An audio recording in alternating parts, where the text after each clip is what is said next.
Au premier jour des travaux du comité préparatoire au dialogue politique tenu ce jeudi 25 août à Kinshasa, il était question de dégager une feuille de route de ces assises qui se tiennent sous la direction de l'ex-premier ministre togolais Edem Kodjo.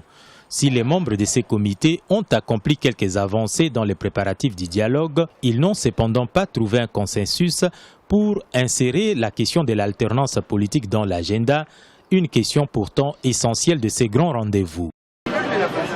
Nous avons aussi adopté la référence à la résolution 2277 comme l'un des éléments importants qui constitue le fil conducteur de ce dialogue.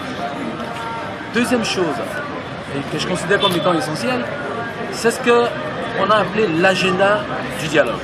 C'est quoi? Premier point, nous avons fait figurer la question relative à l'évaluation du processus électoral. La participation au dialogue est l'objet des divisions dans les plateformes des partis de l'opposition. Quelques partis, ayant longtemps campé sur la position de l'inopportunité de ces assises, ont marqué leur présence au comité préparatoire. C'est le cas de l'UNC de Vital Kamerhe, exclu de la dynamique de l'opposition. Du côté des rassemblements de l'opposition, qui comptent en son sein l'UDPS ou encore le G7, on pointe d'un doigt accusateur le facilitateur Edem Kodjo. Malheureusement, le Premier ministre Kodjo n'a pas réussi à se forger une marge de manœuvre d'indépendance, d'impartialité et de détachement vis-à-vis du président Kabila.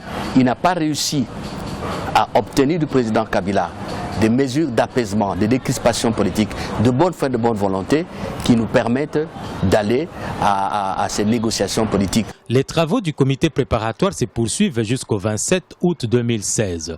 Environ 200 délégués participeront au dialogue politique congolais, dont 136 représentants des partis politiques majorité opposition en quota égal. La date et les lieux de la tenue du dialogue proprement dit ne sont pas encore fixés.